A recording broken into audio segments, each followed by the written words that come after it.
Hi friends, అందరూ బాగున్నారా? ఈరోజైతే కొత్త రెసిపీతో మేము ముందుకొచ్చేసానండి. అయితే పులగంద అండి. ఇది పులగంద అనేది మా తెలంగాణ సైడ్ అయితే పులగంద అంటారండి. మరి మీ దగ్గర కానీ ఇంకెక్కడైనా కానీ పులగందని ఏమంటారో ఒకసారి కామెంట్ సెక్షన్‌లో కామెంట్ చేయండి. అలాగే దీన్ని ఎలా ప్రిపేర్ చేస్తారో కూడా చెప్పండి. కొంతమందైతే టమాటో వేసి చేస్తారంట. మేమైతే ఇక్కడ చింతపులుసు వేసుకొని చేస్తాము. అయితే దీన్ని చిన్నప్పుడు ఎప్పుడో అమ్మ చేసినప్పుడు తిన్నానండి. చాలా తినేవాళ్ళం చిన్నప్పుడు. ఇది బాగా దొరికేది. ఇప్పుడైతే అరుదుగా కనిపిస్తుంది. అయితే పెళ్ళైన తర్వాత కూడా హార్డ్లీ ఒక 2 ఆర్ 3 టైమ్స్ తిన్నాను. ఇప్పుడు మాత్రం రీసెంట్ టైమ్స్‌లో నేను మార్కెట్‌కెళ్తే కనిపించిందండి పులగంద. సో, తీసుకున్నాను. దీనికి ఏం లేదండి, సింపుల్ ప్రాసెస్ అండి. ముందుగా బాగా హీట్ అవుతున్న వాటర్‌లో ఈ పులగందను వేసేయండి. అయితే ఒక 15-20 మినిట్స్ బాయిల్ అయిన తర్వాత దాని మీద ఉన్న తోలంతా పీల్ చేసేసుకోండి. తర్వాత చిన్న ముక్కలుగా కట్ చేసేసుకోండి. అది చేసే ప్రాసెస్‌లో ముందుగా చింతపండు పులుసునైతే నానబెట్టేసుకోండి.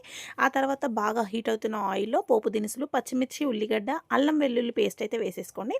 ఆ తర్వాత రుచికి సరిపడా ఉప్పు అయితే వేసేసుకోండి. ఇక్కడ ఉప్పు పోపులోనే వేసేసేయండి. ఎందుకంటే మనం పులగంద ముక్కలు వేసేసేటప్పుడు ముక్కలకి బాగా పట్టుకుంటుంది. అందుకని ముందుగానే పోపులోనే ఉప్పు అయితే తగినంత ఉప్పు అయితే వేసేసేసుకున్నాను.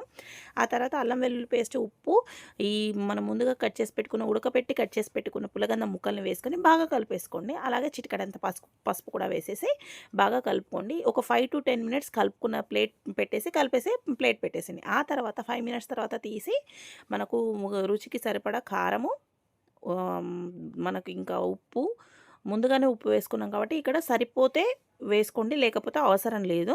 అలాగే కరివేపాకు వేసుకొని మళ్ళీ ఒకసారి కలుపుకోండి. ఇలా కలుపుకున్న తర్వాత ఒక 5 మినిట్స్ తర్వాత తీసి మనకు ముందుగా నానబెట్టుకున్న చింతపండు ఉంది కదండీ, ఆ చింతపండు పులుసునైతే వేసేసుకోండి. ఇలా ఎంత కావాలో అంత చూసుకొని చింతపండు పులుసు వేసుకోండి. చింతపండు పులుసు వేసిన తర్వాత మినిమం ఒక 10-15 మినిట్స్ అయితే వేసుకొని బాగా మసలనండి. ఇలా మసులుతున్న టైంలో జీలకర్ర మెంతుల పొడి అయితే వేసుకోండి. ఫ్రెష్‌గా చేసుకున్న జీలకర్ర మెంతుల పొడి. ఈ జీలకర్ర మెంతుల పొడియే దీనికి టోటల్ ఫ్లేవర్ అనేది తీసుకొస్తుందండి ఈ సూప్స్‌కి.